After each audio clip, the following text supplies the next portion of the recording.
संजू ये कहानी है संजू के रिश्तों की। एक तरफ तो उसकी प्यारी माँ है जो न जाने क्यों संजू को लड़कियों की तरह रहने को प्रेरित करती है, और दूसरी ओर है ऋतु, जिससे संजू को प्यार है। भाग 10। शॉपिंग रोज रात की ही तरह। खाना खाने के बाद संजू अपनी माँ के साथ घर में टीवी सीरियल देख रहा था। उसकी मम्मी का ये फेवरेट सीरियल था। आज सीरियल में संजू की मम्मी की प्रिय हीरोइन अपनी नंद को शादी करने के लिए मना रही थी, पर नंद थी कि वो अपनी प्यारी भाभी को मुसीबत में अकेले छोड़ने को तैयार नहीं थी। संजू का सीरियल की कहानी में तो कोई इंटरेस्ट नहीं था, पर उस सीरियल की ननंद के वो खुद को बेहद करीब पाता था। यूं तो उम्र में संजू उससे काफी छोटा था, पर उसके कपड़े पहनने का तरीका और चाल चलन देखकर वो उससे काफी कुछ सीखता था। वो अक्सर सलवार कुर्ती पहना करती थी और गले पर हमेशा एक हल्की सी पारदर्शी चुन्नी हुआ करती थी। उसी को देखकर संजू भी अब दुपट्टे को कंधों पर पिन करने की जगह अब हल्की चुन्नी उड़ने लगा था, और सीरियल की नंद की ही तरह वो भी चुन्नी को पूरी गर्दन के पास ही रखने लगा था। पिन करके चुन्नी को संभालने से बहुत आसान था, और कभी कभी अपने सीने को ढकने के लिए चुन्नी का उपयोग करता था। टीवी सीरियल में चल रहे इस सीन को रोज रात की ही तरह संजू अपनी मम्मी के साथ देख रहा था। संजू में आया हुआ बदलाव उसकी मम्मी भी नोटिस कर रही थी। पहले तो मजबूरी में, पर अब अपनी खुशी से वो सीरियल की लड़कियों और औरतों के हाव भाव को अपने जीवन में अपनाने लगा था। पर संजू की मम्मी उससे कुछ कहती नहीं थी ताकि वो शर्मिंदा न महसूस करे। आखिर धीरे धीरे कर संजू लड़कियों के हाव भाव खुद ही सीखने लगा था, और उसकी माँ इसे देखकर खुश होती थी। कुछ अजीब सा जीवन था उन दोनों का भी, जहाँ बेटे को लड़की बनते देख एक माँ को खुशी मिल रही थी। जैसे बिल्कुल छोटी उम्र के बच्चे एक पल को रोते हैं और दूसरे ही पल हंस पड़ते हैं, कुछ वैसे ही संजू का जीवन भी था। कभी अपनी स्थिति को लेकर चिंतित होता तो अगले ही पल एक लड़की के रूप में खुशी खुशी घर में रहता।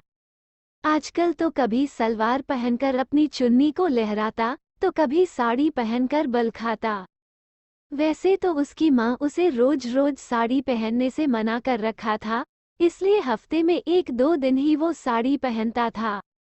कभी कभी माँ से छिपकर अपने कमरे में ही साड़ी पहनने की खुद कोशिश करता, पर फिर भी अभी तक वो उतनी अच्छी तरह से साड़ी बांध नहीं पाता था जैसे उसकी मम्मी उसे बांध कर देती थी। जो भी हो, साड़ी अपने हाथों से पहनने की ललक उसकी कम नहीं हो रही थी, और एक बार साड़ी पहनने के बाद बिल्कुल एक नवयुवती की तरह अपनी साड़ी में खुश होता। एक जगह बैठकर अपनी गोद में अपने पल्लू को फैलाकर उसकी खूबसूरती को देखकर खुश भी होता जैसे एक किशोर युवती होती है। और जब किचन में साड़ी के पल्लू को कमर में खींचकर अपनी माँ की मदद करता तो मन ही मन खुश भी होता था कि अब वो बड़ा हो गया है। एक तरह से वो भी ऋतु की तरह ही सोचने लगा था, जो एक किशोरी से यौवना बनने की ओर अग्रसर थी। जहां एक ओर संजू को अपनी साड़ी के कलेक्शन से कोई शिकायत नहीं थी, वहीं दूसरी ओर उसकी सलवार कुर्ती का कलेक्शन बहुत ही पुराने फैशन का और ढीला ढाला सा था। इसलिए टीवी में जब वो किसी लड़की को खूबसूरत सलवार में देखता तो उसकी आंखों में भी हसरत जाग जाती कि उसके पास भी ऐसी कुर्ती हो जिसमें उसका फिगर खिल उठे, बिल्कुल वैसे ही जैसे ऋतु का खिल उठता है। संजू भी ना कितना बदल गया था। उसकी आंखों की ये हसरत शायद उसकी मम्मी काफी समय से नोटिस कर रही थी, इसलिए तो संजू के सर पर हाथ फेरते हुए बोली, संजू, ये बता, तुझे ये सीरियल में शिखा ने जैसी कुर्ती पहनी है, तुझे पसंद है? माँ की बात सुनकर संजू थोड़ा सा शर्मा गया। अपने दिल की बात माँ के मुख से सुन थोड़ा तो शर्माना बनता था। ठीक ही है माँ, उसने ऐसे जवाब दिया जैसे कि उसका इतना भी इंटरेस्ट न हो, पर माँ तो समझ गई थी। कल हम लोग तेरे लिए शॉपिंग करने जाएंगे दिन में, तब ऐसी डिजाइन की कुर्तियाँ भी देख लेंगे, माँ ने कहा। हम लोग? बस हम दोनों ही जा रहे हैं न माँ? संजू ने पूछा। अरे, ऋतु भी तो चलेगी, मैंने उससे पहले ही कहा था चलने को। आखिर उसे मॉडर्न डिजाइन की ज्यादा समझ है, माँ ने कहा। माँ, तुम ऋतु को क्यों साथ लेकर चल रही हो? संजू ने ऐसे कहा जैसे उसे ऋतु का साथ पसंद न हो। पर ये तो तरीका होता है लड़कों के कहने का, जहाँ वो कहते कुछ है और सोचते कुछ और है। ऋतु के साथ शॉपिंग करने की सोचकर ही मन खुश था। तुझे ऋतु से क्या प्रॉब्लम है? वो आ जाएगी तो हम दोनों को ही आसानी होगी ना? ठीक है माँ, जैसे तुम्हें ठीक लगे, पर उसको संभालना तुम्हारी जिम्मेदारी होगी। वो हमेशा मुझे परेशान करती थी। संजू ने किसी नादान लड़की की तरह शिकायती लहजे में कहा। उसकी बात सुनकर सुधा मुस्कुरा दी। संजू और ऋतु की ये छोटी छोटी लड़ाई उसे बहुत प्यारी लगती थी। अच्छा, कल हम लोग तेरे लिए नई ब्रा भी ले लेंगे। तेरी सभी ब्रा छोटी हो रही है ना? माँ ने कहा। माँ, संजू ने शर्माकर कहा। ब्रा शब्द माँ के मुंह से सुनकर उसे बहुत लाज आती थी। इतना शर्मा क्यों रही है बेटा? अब तू बड़ी हो रही है और ब्रा एक लड़की की जरूरत होती है।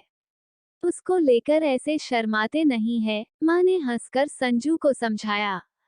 और फिर दोनों एक बार फिर सीरियल देखने में मगन हो गए। अगली सुबह शनिवार की सुबह थी। संजू के लिए उसका सबसे प्रिय दिन, और वो भी यदि वो महीने का दूसरा या तीसरा शनिवार हो, क्योंकि इस शनिवार को स्कूल की छुट्टी हुआ करती थी। इसका मतलब कि संजू अपने घर में आज़ादी से अपने रूप में रह सकेगा। रोज की तरह आज उसे उसके स्तनों को छिपाने के लिए स्पोर्ट्स ब्रा पहनने की जरूरत भी न होती। सुबह की धूप चेहरे पर पड़ने पर जब संजू की आंख खुली तो उसके मासूम चेहरे पर एक खुशी भरी मुस्कान थी, क्योंकि आज के दिन का तो वो बेसब्री से इंतजार जो कर रहा था। अपने बिस्तर पर उठकर उसने अपने दोनों हाथों को फैलाकर एक अंगड़ाई ली। जैसे जैसे समय का पहिया घूम रहा था, संजू की ये अंगड़ाई और मोहक होते जा रही थी। उसके बढ़ते हुए स्तन और बड़े होते निप्पल इस अंगड़ाई के वक्त उसकी कोमल नाइटी पर बेहद खूबसूरत सा उभार लेकर आते थे। संजू को भी ऐसा करते हुए अपने स्तनों पर वह सब महसूस होता था। खुश मन के साथ ही वो तुरंत उठकर अपनी नाइटी से अपने पैरों को ढंक कर नहाने की ओर चल पड़ा। आज वो समय यूं व्यर्थ नहीं कर सकता था, क्योंकि आज हफ्ते का वो एक दिन था जिसे वो साड़ी पहनकर बिताना चाहता था। न जाने कैसे और क्यों, पर संजू में एक बदलाव और आया था। पहले जब वो नहाया करता था तब वो झटपट साबुन लगाकर फटाफट पानी डालकर 10 मिनट से कम समय में नहाकर बाहर आ जाया करता था।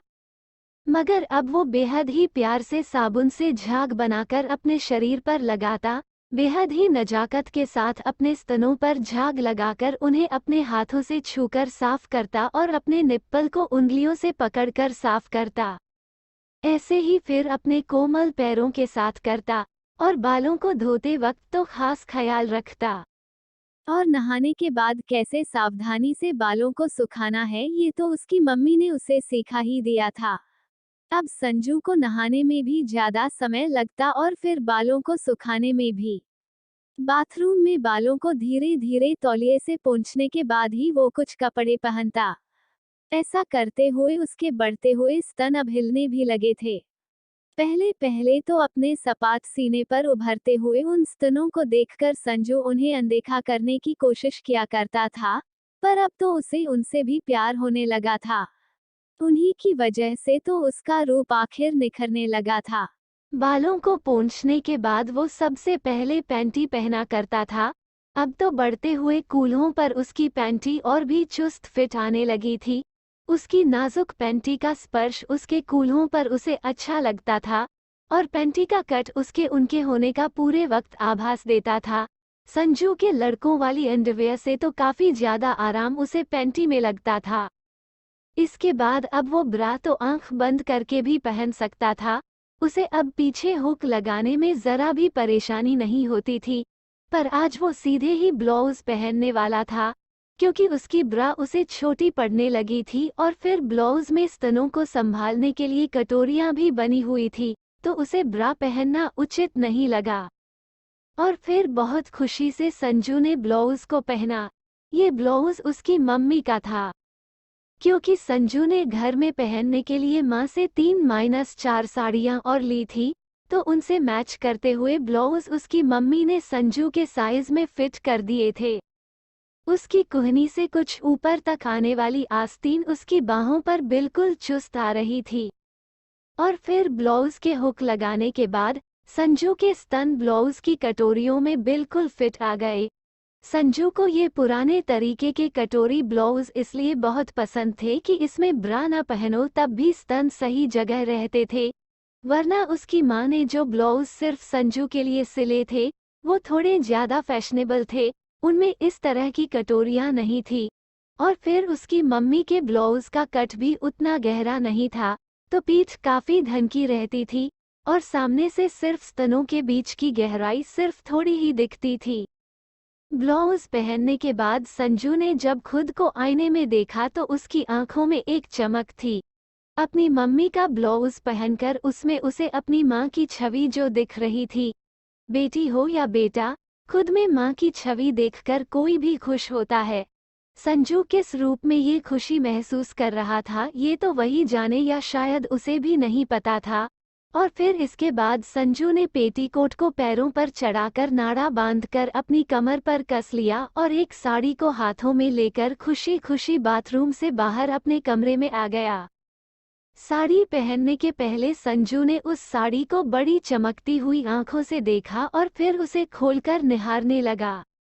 आज तो मैं बिल्कुल अपनी मम्मी की तरह लगूंगी, उसने मन ही मन सोचा। तो इस वक्त संजू बिल्कुल एक बेटी की ही तरह सोच रहा था। वैसे तो रोज स्कूल से आने के बाद संजू को एक बेटे से बेटी बनने और उस तरह सोचने और बोलने में समय लगता था, पर आज सुबह से ही संजू लड़की की ही तरह सोच रहा था। उसने इस साड़ी में मम्मी को कई बार देखा था और उसकी मम्मी उसे ये पुरानी साड़ी देना नहीं चाहती थी, पर उसकी जिद के आगे उसकी मम्मी को मानना ही पड़ा था। और फिर उस खूबसूरत प्रिंटेड शिफॉन साड़ी को उसने खोलकर अपनी कमर के चारों ओर लपेटने लगा। कुछ हद तक तो संजू साड़ी पहनना सीख ही गया था। एक बार चारों ओर लपेटने के बाद उसने पल्लू के एक सिरे को पकड़कर नापा और फिर उसे खुद के चारों ओर लपेटकर अपने कंधे पर इस तरह रख दिया कि पल्लू उसके कंधों के पीछे सही लंबाई तक लटक रहा हो। इतना तो संजू सीख चुका था, पर उसकी असली मुसीबत प्लेट बनाने को लेकर थी। किसी तरह तो उसने कई प्रयास के बाद कमर के नीचे प्लेट बनाकर नाभि के नीचे लगाया और वहां प्लेटस के सबसे ऊपर एक सेफ्टी पिन लगाकर उन्हें फिक्स किया। अब जब पल्लू को प्लीट करने की बारी आई तो न जाने कितने ही प्रयास के बाद भी वो बराबर प्लीट न बना सका। कभी आखिरी प्लेट छोटी पड़ जाती तो कभी बाकी प्लेटस से काफी बड़ी रह जाती। वो कई प्रयास के बाद भी बराबर प्लेट्स नहीं बना सका तो हारकर उसने अपने पल्लू को खुला ही रखना मुनासिब समझा। उसने बस पल्लू को एक सेफ्टी पिन से अपने ब्लाउज के कंधे पर पिन कर दिया ताकि उसका पल्लू फिसलता न रहे। कटोरी ब्लाउज में उसके स्तन उसकी साड़ी के पल्लू के पीछे बहुत खूबसूरत लग रहे थे। संजू को साड़ी की यही बात सबसे ज्यादा लुभाती थी कि साड़ी में उसके शरीर का आकार बेहद अच्छी तरह से उभर कर आता था। अब जब संजू तैयार था तो उसने अपने पल्लू को पीछे से आगे लाकर एक हाथ में पकड़ा और फिर दूसरे हाथ की उंगलियों से कमर के नीचे की प्लेट्स को उठाकर नीचे अपनी मम्मी से मिलने के लिए बढ़ चला। सीढ़ियों से उतरते चढ़ते वक्त साड़ी को इस तरह से उठाकर चलना तो संजू पहले ही दिन सीख चुका था और अब तो इसमें वो माहिर हो गया था। साड़ी पहनकर चलते हुए उसके कूल्हों पर साड़ी की सरसराहट भरी आवाज बेहद लुभावनी लग रही थी उसके कानों पर। और फिर बिना ब्रा के स्वतंत्र उसके स्तन उसे बाकी दिनों के मुकाबले आज ज्यादा आरामदायक लग रहे थे। बाहर की दुनिया की अपनी परेशानियों को भुलाकर संजू अपने घर के अंदर आज सचमुच बहुत खुश था। और सचमुच घर ऐसा ही तो होना चाहिए जहां हम सभी परेशानियों से मुक्त हो, जहां हम अपनी मर्जी से जी सके, बिना डरे, बिना घबराए, आजाद। संजू ने अपनी माँ को ये साड़ी पहने कई बार देखा था। उसकी माँ सचमुच इस साड़ी की सादगी में खूबसूरत लगती थी। शायद उसी खूबसूरती की चाहत में संजू ने माँ से ये साड़ी मांगी थी। सीढ़ियों से उतरकर जब संजू नीचे आया तो जैसा उसे उम्मीद थी, उसकी माँ किचन में उन दोनों के लिए नाश्ता बना रही थी। भीगे हुए बालों के साथ उसकी माँ उसे बेहद प्यारी लग रही थी। संजू का जी तो चाहा कि वो दौड़कर अपनी माँ से गले लग जाए, पर साड़ी पहनकर दौड़ना उसने मुनासिब नहीं समझा। और फिर माँ के सामने साड़ी पहनकर आने में थोड़ी झिझक भी तो थी। चाहे जो भी, वो अपनी माँ की तरह साड़ी उतनी अच्छी तरह से पहनना तो नहीं जानता था। और धीरे धीरे चलते हुए वो अपनी माँ की ओर अपने खुले पल्लू को संभालते हुए बढ़ने लगा। शायद उसकी साड़ी से होने वाली सरसराहट को उसकी माँ ने सुन लिया था, तभी तो बिना देखे ही उन्होंने कहा, आ गई बेटा तू, आजा चल दोनों नाश्ता करते हैं। और फिर उन्होंने पलटकर संजू की ओर देखा तो उनके चेहरे पर संजू को साड़ी पहने देखकर मुस्कुरा दी। तो आखिर तूने साड़ी पहन ही ली आज। संजू थोड़ा शर्मा गया, पर अपनी झिझक छोड़ वो अब तेजी से माँ की ओर बढ़ा। खुला पल्लू कुछ ज्यादा लंबा हो गया था जो उससे संभाल नहीं रहा था, तो उसने उसे उसी तरह से उठाकर अपने कंधे पर एक हाथ से चढ़ाया जैसे उसने अक्सर अपनी माँ और टीवी में दूसरी औरतों को करते देखा था। हाँ माँ, तुम मुझे पहनने से मना करती हो, पर आज मेरा दिन है इसलिए आज मैं साड़ी में ही रहूंगी। उसकी बात सुनकर माँ हंस पड़ी। वो सब तो ठीक है, पर तुझसे पल्लू की प्लीट नहीं बन सकी ना। अब संजू माँ से क्या छुपाता, तो उसने सच बता ही दिया। पता नहीं तुम कैसे बराबर प्लेट बना लेती हो माँ। मुझसे तो कभी एक छोटी या कभी बड़ी बन रही थी। जब बराबर बनी भी तो इतनी चौड़ी की अच्छी नहीं लग रही थी। पर वो सब छोड़ो माँ, चलो मैं भी नाश्ता बनाने में कुछ मदद कर देती हूँ। बन चुका नाश्ता। मदद करनी थी तो पहले आना था ना, माँ ने हंसते हुए कहा।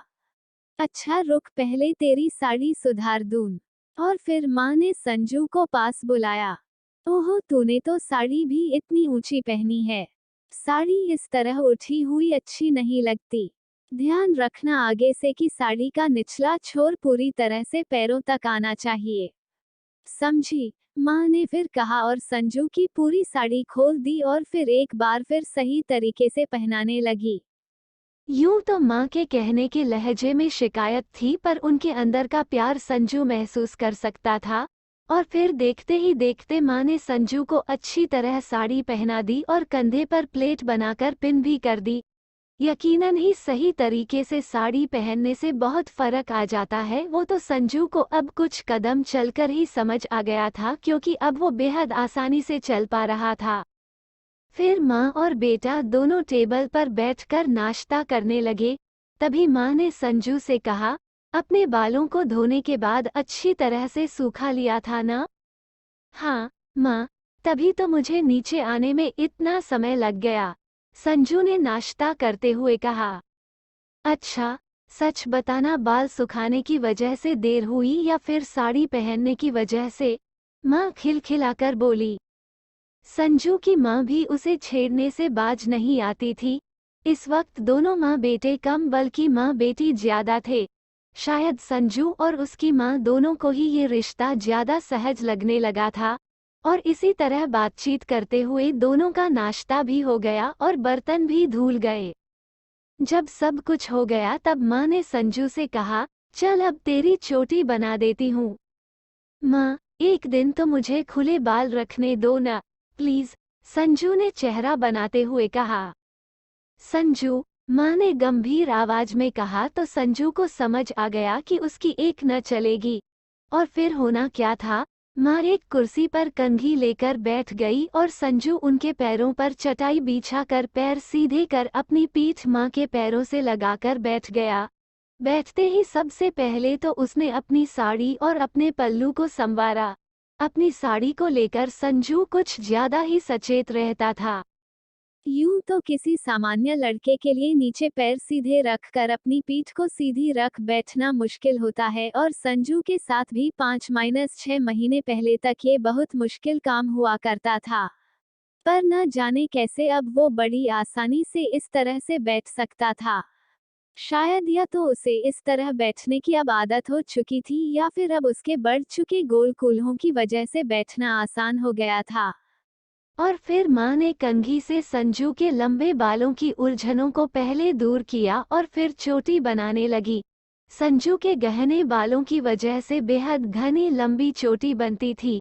यूं तो संजू के बाल लंबे थे, पर फिर भी चोटी बनाने के बाद उसकी चोटी मुश्किल से उसके ब्लाउज के नीचे तक पहुंच पाती थी। फिर भी खूबसूरत बहुत दिखती थी। यदि संजू के बाल इसी तरह बढ़ते रहे तो एक दिन उसकी चोटी कमर तक पहुंच जाएगी। माँ, एक बात पूछूं? संजू ने कहा। चोटी बनाने में व्यस्त माँ ने कहा। हाँ, पूछ। वैसे तो उसकी माँ संजू से बिना कुछ छिपाए सब बता दिया करती थी, पर फिर भी जब कभी संजू अपने भविष्य के बारे में माँ से बात करता तो उसकी माँ के लिए जवाब देना कभी कभी मुश्किल हो जाता था, क्योंकि भविष्य तो वो भी नहीं जानती थी।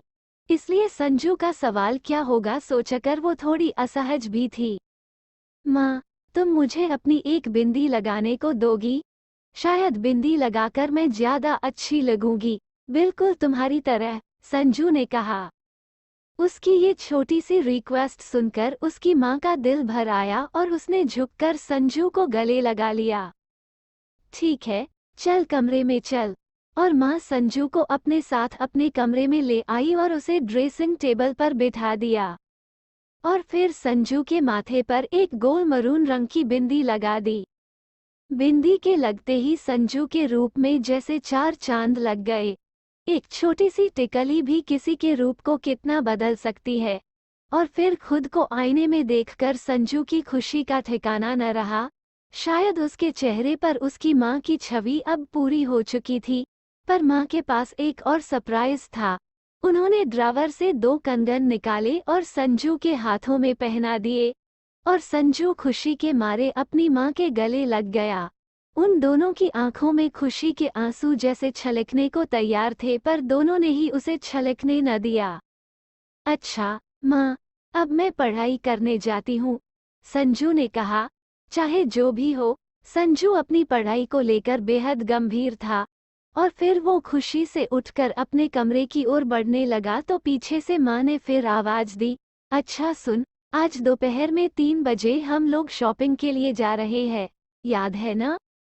हाँ, माँ, संजू ने चहकते हुए कहा और खुशी से अपनी साड़ी उठाकर सीढ़ियों पर से चढ़ते हुए अपने कमरे में चला गया। कमरे में पहुंचते ही उसने वहां लगे हुए बड़े से आईने में खुद को देखा। बिंदी और कंगन के साथ वो संपूर्ण महसूस कर रहा था। वो छवि उसे एहसास दिला रही थी कि वो अपनी माँ का ही बेटा है। और फिर मारे खुशी के अपने पल्लू को लहराते हुए उसने गोल चक्कर लगाया।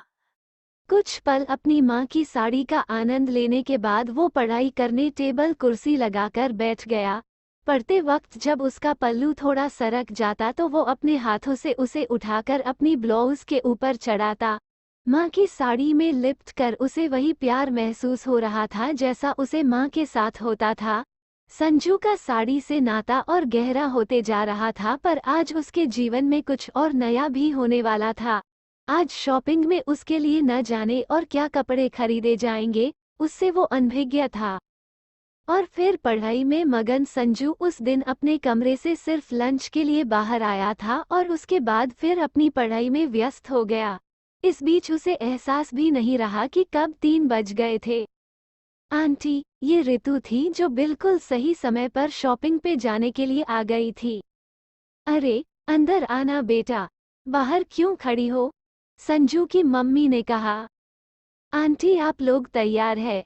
हाँ, मैं बस 2 मिनट में तैयार होकर आती हूँ। संजू की मम्मी लगभग तैयार ही थी और इस वक्त ऋतु के आने की वजह से कमरे से अपने ब्लाउज पर साड़ी पिन करते हुए बाहर आई थी। बेटा, तू जरा ऊपर जाकर देख संजू तैयार हुआ या नहीं। जी, आंटी, ऋतु ने कहा और चहकती हुई संजू के कमरे की ओर बढ़ चली।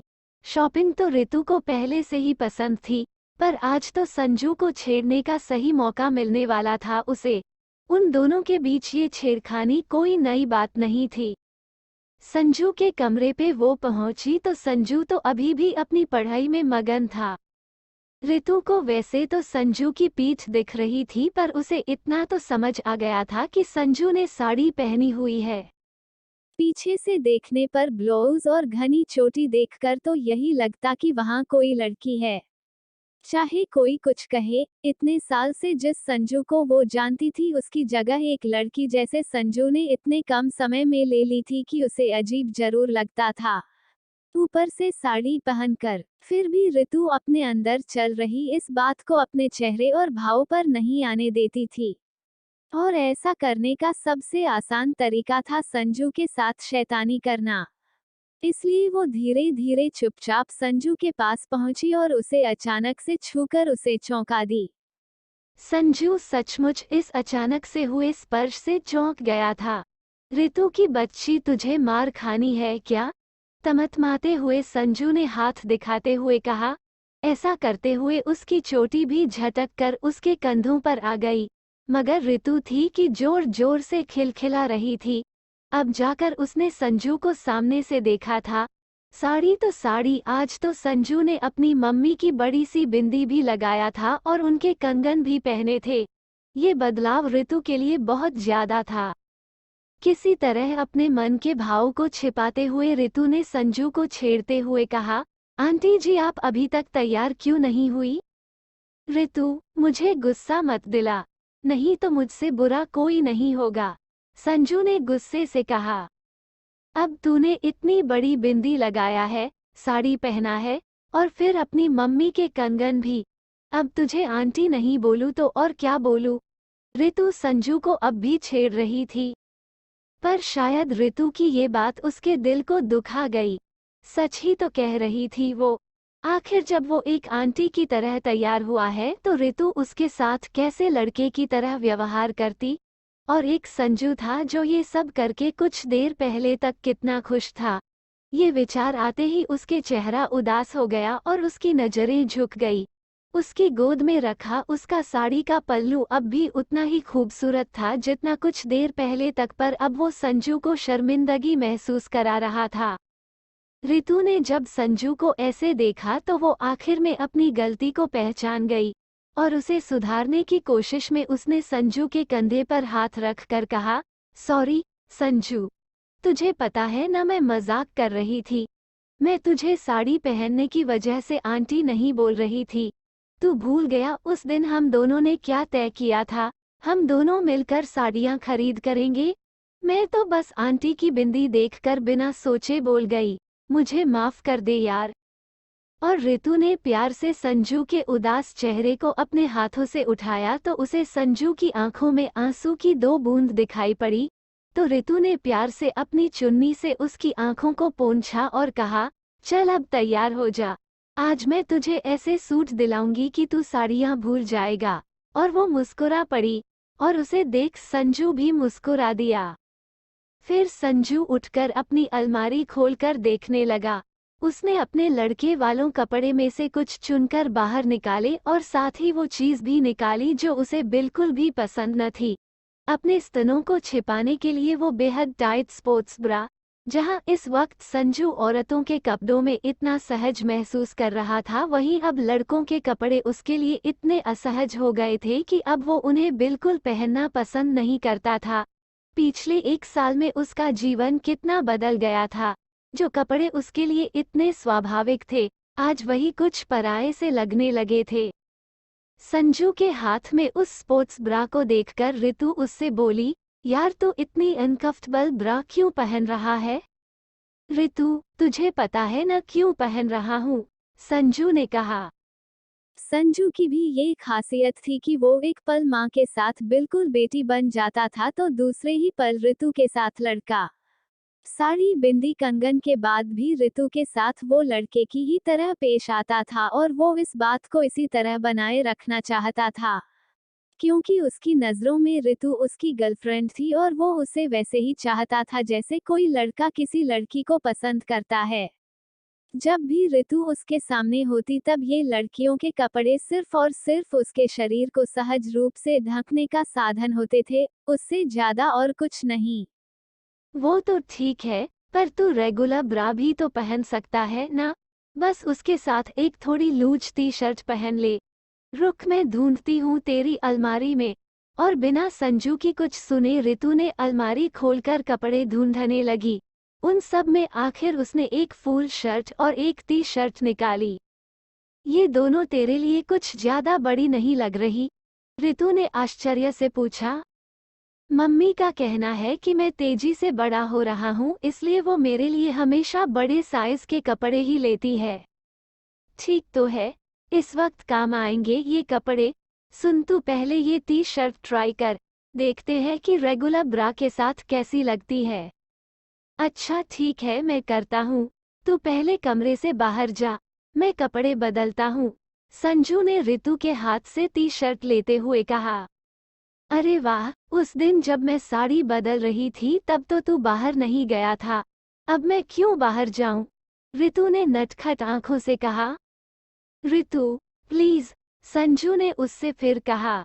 यार, मैं पीछे मुड़कर रहती हूँ और मैं प्रॉमिस करती हूँ कि तेरी तरह पलटकर आंखें खोलकर नहीं देखूंगी तुझे, ऋतु ने कहा और बिस्तर पर दूसरी ओर पलटकर बैठ गई। और संजू बेचारा चुपचाप वही कपड़े बदलने लगा। पहले तो संजू ने सेफ्टी पिन निकालकर अपनी साड़ी उतारी। उसे ऋतु के उसी कमरे में रहते हुए ये करने में शर्म तो आ रही थी, मगर ऋतु अब तक अपनी बात पे कायम थी। और फिर संजू नीचे झुककर दोनों हाथों से अपने ब्लाउज के हुक खोलने लगा। यूं नीचे झुककर ब्लाउज खोलना सिर्फ और सिर्फ लड़कियों के नसीब में होता है, पर संजू कुछ खास था जो उसे ये करने का मौका मिलता था।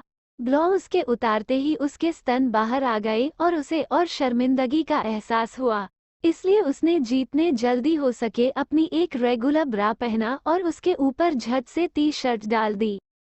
अच्छा अब बता, ये टी शर्ट ठीक लग रही है? संजू ने ऋतु से पूछा। ऋतु ने पलटकर जैसे ही संजू को देखा तो उसके मुंह से हंसी छूट पड़ी। सीने पर तो पता नहीं, पर पेटीकोट के साथ टी शर्ट बड़ी विचित्र लग रही है। हाँ हाँ, वेरी फनी। अब ठीक ठीक बता, संजू ने चिढ़ते हुए कहा। बता रही हूँ बाबा, एक मिनट। और ऋतु संजू के पास आकर देखने लगी। शायद उसके चेहरे से संजू को समझ आ गया था कि ढीली टी शर्ट होते हुए भी उसके स्तनों का उभार उस पर से दिख रहा होगा। मुझे पता था कि रेगुलर ब्रा से काम नहीं चलेगा, वो झुंझल उठा। एक मिनट यार, ये टी शर्ट का कपड़ा सॉफ्ट है, यही प्रॉब्लम है। तो ये अपनी फुल शर्ट बटन वाली ट्राई कर, इसका कपड़ा थोड़ा हार्ड है तो ऐसे ब्रा के बीच में लटकेगा नहीं। संजू का मन तो नहीं था, पर ऋतु के कहने पर वो ट्राई करने को मान गया और आखिर में ये तरकीब काम आई। भले बड़ा सा शर्ट और ढीली सी पेंट पहनकर संजू थोड़ा अजूबा जरूर लग रहा था, पर उसकी उम्र के बढ़ते हुए पढ़ाकू लड़के अक्सर ऐसे ही हुलिये में हुआ करते थे, तो ये कोई बड़ी बात नहीं थी। कुछ देर पहले उसके कूल्हों पर चुस्त तरीके से लिपटी हुई साड़ी थी, अब उसकी जगह एक ढीली सी पेंट ने ले ली थी। संजू ने अब चोटी खोलकर एक पोनीटेल बना ली थी और उसे अपनी शर्ट के अंदर डाल दिया था। यदि पोनीटेल बाहर आ भी जाए तो चलता है, क्योंकि लड़के फैशन में इस तरह रखते हैं, मगर गूंथी हुई चोटी कम ही लड़के रखते हैं। जो भी हो, संजू के तैयार होने के बाद ऋतु और वो दोनों नीचे आए जहां संजू की मां तैयार बैठी थी, खूबसूरत सी साड़ी में बड़ी सी पस के साथ लिपस्टिक लगाए हुए। संजू को उसकी मां का रूप बेहद भाता था, काश वो भी अपनी मां की तरह यूं बाहर जा पाता। खैर, अब सभी निकलने को तैयार थे। संजू की शॉपिंग शुरू होने वाली थी। एक रिक्शे में तीनों बैठकर मार्केट की ओर बढ़ रहे थे। जैसे कि उम्मीद थी, संजू और ऋतु की शैतानियां रास्ते भर होने वाली थी। आंटी, मैं तो कहती हूँ कि हम लोग स्कर्ट और टॉप भी खरीद लेते हैं, ऋतु ने कहा। वो सावधान थी कि रिक्शे वाले को पता न चले कि वो संजू के बारे में कह रही है। ऋतु की बात सुन मां तो मुस्कुरा दी, पर संजू को लगा कि ऋतु उसे छेड़ने के लिए ये कह रही है, तो इसलिए उसने चुपके से ऋतु की चोटी खींच ली। संजू, देख, दोबारा मेरी चोटी खींचा ना तो फिर सोच ले, तेरे भी लंबे बाल है, खींच लूंगी मैं, ऋतु ने संजू को चेताया। संजू मत कर बेटा, बालों के साथ ऐसा नहीं करते, मां ने भी ऋतु का साथ दिया। और फिर ऋतु फिर अपने प्लान बताने में मगन हो गई। उसकी बात सुनकर तो लग रहा था कि वो संजू को चप्पल, स्कर्ट, बिंदी, चूड़ी और न जाने क्या क्या दिलाकर पूरी तरह से लड़की ही बना देगी। संजू भी कब तक चुप रहता और फिर उसने वही किया, एक बार फिर ऋतु की चोटी खींच दी। मगर इस बार ऋतु भी शांत न रही और उसने झट से संजू की पोनीटेल निकालकर खींच दी। मगर इस खींचतान में संजू की पोनीटेल में लगा हुआ रबर टूट गया और उसके बाल पूरी तरह से खुलकर उसके चेहरे के सामने आ गए। कोई इस तरह संजू के चेहरे बस को देख ले तो उसे तो यही लगता कि संजू लड़की है, पर उसके कपड़ों की वजह से शायद इस बात को कोई नजरअंदाज कर देता। संजू ने गुस्से से ऋतु की ओर देखा और बोला, तोड़ दी न रबर, अब तू अपनी चोटी से रबर निकाल कर दे।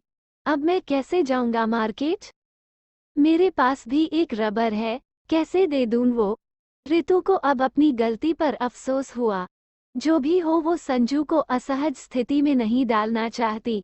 उसने संजू की मां के ओर देखा पर उन्होंने तो बस क्लिप से अपने बालों को होल्ड कर रखा था। ऋतु का चेहरा रुआं सा हो चला था। इससे पहले कि संजू और नाराज होता उसकी मां ने कहा, एक मिनट संजू, मैं अपनी पस में देखती हूँ। एक न एक तो रबर बैंड होगा ही। और वो अपनी पस को खोलकर देखने लगी। माँ की बड़ी पस होती है, बड़े काम की चीज है, जो चाहो जब चाहो उसमें हमेशा मिल जाती है। आज जीवन में एक बार फिर माँ के पस काम आने वाली थी। अब संजू की मजबूरी थी कि वो क्लचर से अपने कुछ बालों को कुछ इस तरह बांधे कि वो उसकी आंखों के सामने न आ सके। 2 मिनट तक अपनी पस में ढूंढने के बाद आखिर सुधा, यानी संजू की मम्मी ने कहा, ओह लगता है मेरे पास कोई रबर बैंड नहीं है, बस ये क्लचर है। उन्होंने अपने हाथ में पकड़ा हुआ क्लचर दिखाया। कुछ नहीं से कुछ तो बेहतर है। संजू ने सोचा कि चलो इसी से पोनीटेल बना लेता हूँ। किसी तरह इस क्लचर को अपनी कॉलर के पीछे छिपा लूंगा। मगर सुधा को इस बात को लेकर कुछ अंदेशा था। संजू के बाल बहुत घने थे और क्लचर था छोटा, और जिस बात का डर था वही सच साबित हुआ। संजू के पूरे बाल उस क्लचर की पकड़ में नहीं आ रहे थे, तो आखिर में अब बस यही किया जा सकता था कि संजू के कानों के पास के बालों को पकड़कर पीछे क्लचर लगा दिया जाए। इससे कम से कम संजू के बाल उसके चेहरे पर नहीं आएंगे और उसे बार बार अपने बालों को चेहरे पर से पीछे नहीं करना पड़ेगा। पर इसके बाद भी संजू के बाल इतने लंबे तो थे कि भले चेहरे पर न आए लेकिन झुकने पर कंधों से फिसल कर सामने तो आएंगे ही। और क्योंकि आज संजू ने बाल धोए भी थे तो वो आज बिल्कुल रेशमी थे, जो यूं ही लहरा भी रहे थे। संजू ने अपनी माँ से कहा कि क्यों न वो अपने बालों को शर्ट के अंदर ही रख ले, चाहे ऊपर से क्लचर लगा रहे, पर संजू की माँ को ये ठीक नहीं लगा और वो बोली, बेटा आज तू अपने बालों को खुला रखने के अरमानों को पूरा कर ले। संजू के अरमान ऐसे पूरे होंगे उसने सोचा तो नहीं था। अब यूं इन खुले बालों और फिर लड़कों के ढीले कपड़ों में संजू को देखकर कोई भी एक बार अवश्य सोच में पड़ जाए कि ये लड़का है या लड़की। संजू की शॉपिंग का अनुभव कुछ रोचक होता जा रहा था, जबकि अभी तो शॉपिंग शुरू भी नहीं हुई थी। आखिर में संजू, ऋतु और सुधा उस दुकान में पहुंच ही गए जहां संजू के लिए शॉपिंग की जानी थी। शहर की सबसे बड़ी दुकान, जो कि एक मॉल में थी। मॉल क्या, बस 20 छोटी मोटी दुकानों को समेटे हुए उस शहर का एकमात्र स्थल था जहां ये एक अकेली भव्य दुकान थी जो 3 फ्लोर तक फैली हुई थी। 2 फ्लोर तो सिर्फ औरतों के कपड़ों के लिए थे। वहां पहुंचते ही ऋतु की तो आंखें चमक उठी। वहीं दूसरी ओर संजू खुले बालों के साथ थोड़ा नर्वस महसूस कर रहा था। घर से बाहर वो ऐसे कभी नहीं आया था। मैडम आज क्या लेना चाहेंगी आप? एक महिला कर्मी ने आकर सुधा से पूछा। बस बच्चों के लिए नए स्टाइल की कुर्तियां, सलवार और लेगिंग चाहिए, सुधा ने कहा। आइए मैं आपको वहां ले चलती हूँ, उस कर्मी ने कहा तो सभी उसके पीछे पीछे चल दिए। मैडम आप लोग बैठिए यहाँ। सुरेश, मैडम को उनकी बेटी के लिए कुर्तियां और सलवार दिखाना, उस महिलाकर्मी ने दुकान के अटेंडेंट से कहा। शायद उसे लग रहा था कि ऋतु सुधा की बेटी है जिसे कपड़े खरीदने हैं। संजू को देखकर न तो उसने कुछ सोचा और न समझ, वो तो अपने काम से काम मतलब रखकर आगे बढ़ गई। और जब कुर्तियां दिखाना शुरू की गई तो ऋतु तो जैसे दीवानी हो गई। वो और सुधा मिलकर एक एक कुर्ती की डिजाइन के बारे में बातें करते।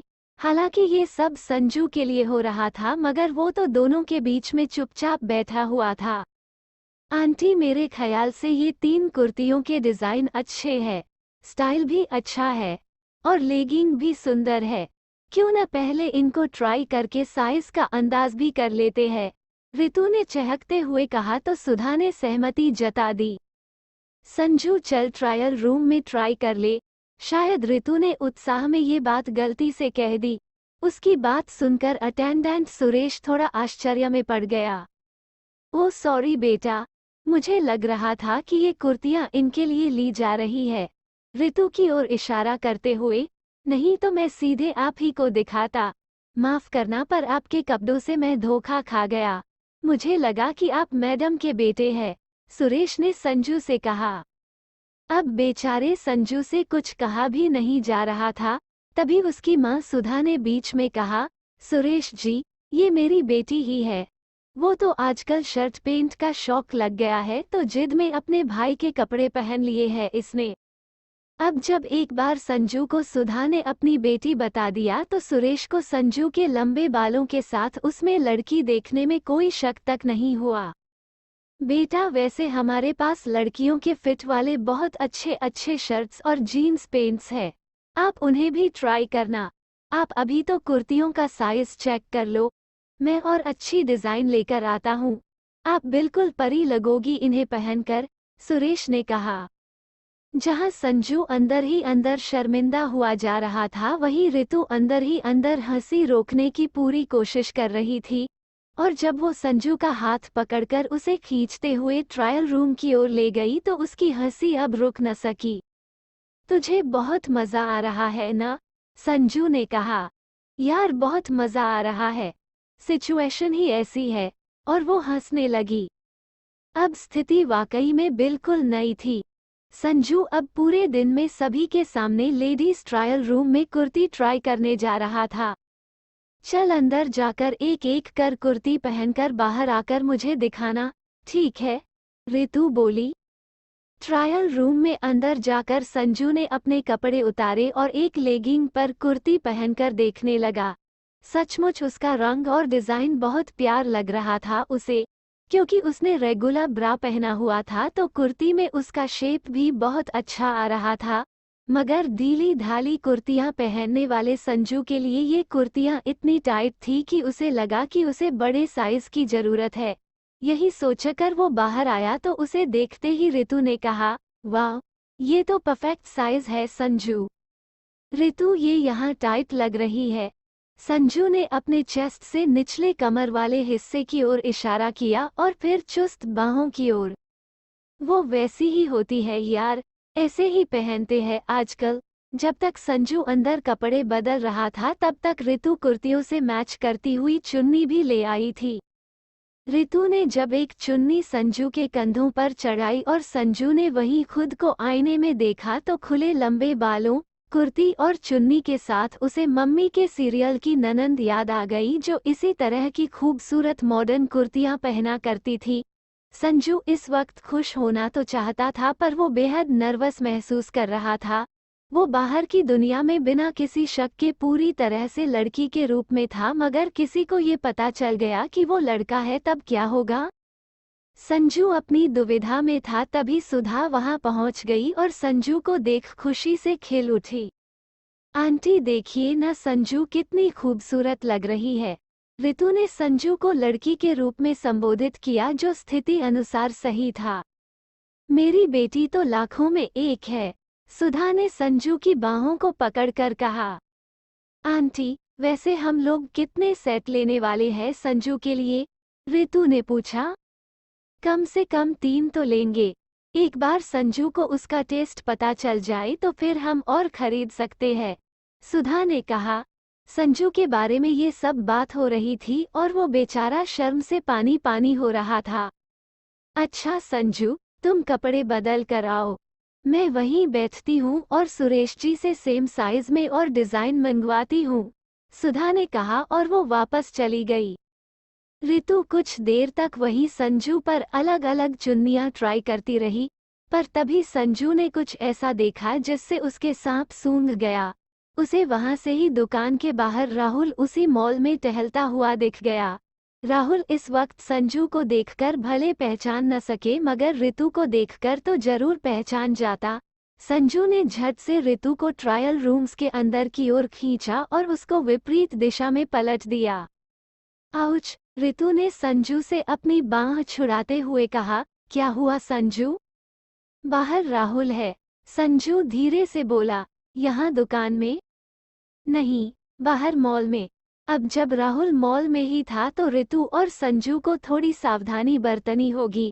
संजू ने अंदर कपड़े बदले और वो बाहर तभी निकला जब तक ऋतु ने उसे बाहर आने का इशारा नहीं किया। ऋतु ने जब छिपकर देखा कि राहुल मॉल में ही स्थित सीसीडी चला गया है तो उन दोनों की जान में जान आई। कम से कम राहुल यहाँ दुकान में तो नहीं आएगा वरना संजू की शॉपिंग में आफत आ जाती। अब जब दुकानदार संजू को लड़की समझ रहे थे, छोटा सा शहर होने की वजह से इस मॉल में पहचान के लोग मिलना असंभव तो नहीं था, पर दोपहर में कम ही लोग आते थे और स्कूल के बच्चे इस तरह अकेले तो नहीं घुमा करते थे।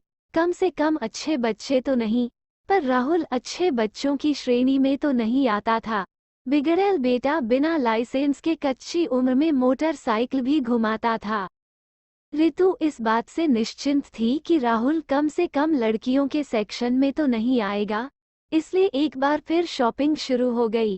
संजू के लिए 4 कुर्तियों के फुल सेट लिए गए और ऋतु के कहने पर संजू के लिए उनसे मैच करने के लिए उसी दुकान से 2 जोड़ी लेडीज चप्पल की भी लिए गए। सुधा को भी ये आइडिया ठीक लगा, भले संजू के लड़की बनकर घर से बाहर जाने की संभावना अभी तो कम थी। जब सुधा को लगा कि अब शॉपिंग पूरी हो गई, तभी ऋतु ने सुधा से कहा, आंटी, मुझे लगता है कि संजू के पास एक -2 स्कर्ट और टॉप तो होने ही चाहिए।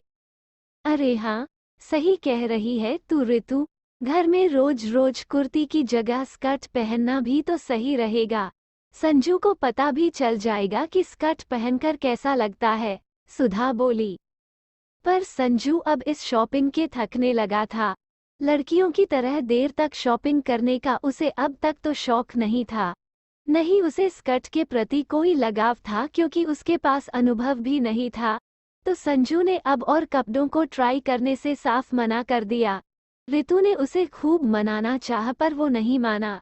तो आखिर में सुधा और ऋतु ने खुद ही पसंद करके उसके लिए 2 एम्ब्रॉयडरी वाले टॉप लिए और 2 घुटनों से नीचे तक आने वाले बड़े घेरे वाले स्कर्ट। संजू, तुझे एक स्कर्ट तो ट्राई करके देखना चाहिए था न यार। देखना जब तू घर में इनको पहनेगा न तो तू कुछ समय के लिए साड़ी भूल जाएगा, ऋतु ने कैश काउंटर के पास कहा जहां सुधा कपड़ों का पेमेंट कर रही थी।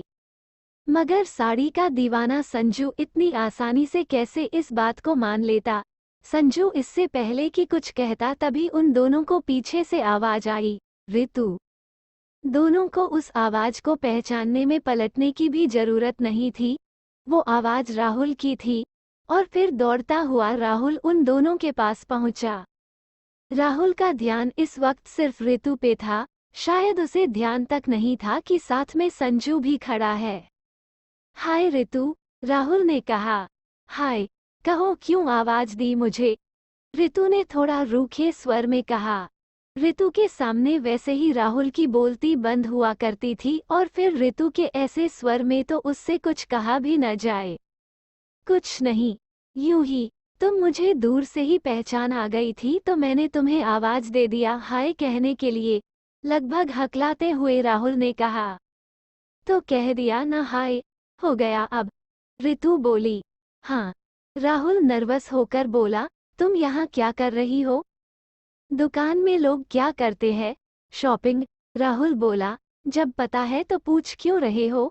ऋतु बोली। सॉरी यार, राहुल ने नजरें झुकाकर कहा और फिर जब उसने सर उठाया तो उसकी नजर पहली बार संजू पर पड़ी। उसे संजू को पहचानने में समय लगा पर आखिर उसे पहचान कर उससे बोला, संजू, तू ऐसे खुले बाल के साथ क्या कर रहा है? तभी वहां सुधा पहुंच गई। शायद सुधा को स्थिति का अंदाजा हो गया था। क्या हुआ बच्चों? वो आते ही बोली। कुछ नहीं आंटी, ये हमारा क्लास में राहुल है, इसे भी संजू की तरह बाल लंबे करने हैं। ऋतु मुंहफट होकर बोली और राहुल को तो जैसे चुप करा दिया। ऋतु, हमें कुछ और भी लेना था जो हम भूल गए हैं, तुम दोनों चलो मेरे साथ, सुधा ने कहा और राहुल को वहीं छोड़कर सभी वहां से चल दिए। राहुल ने नर्वस स्वर में ऋतु को बाय करने की कोशिश की पर किसी ने उसकी तरफ देखा तक नहीं। दुनिया भर के सामने शेखी बघारने वाले राहुल की हालत ऋतु के सामने इतनी बुरी होती थी, ये तो आज संजू ने खुद अपनी आंखों से देख लिया था। वो तो व्यर्थ में ही चिंता करता था। राहुल से दूर सुधा वाकई में कुछ खरीदना भूल गई थी।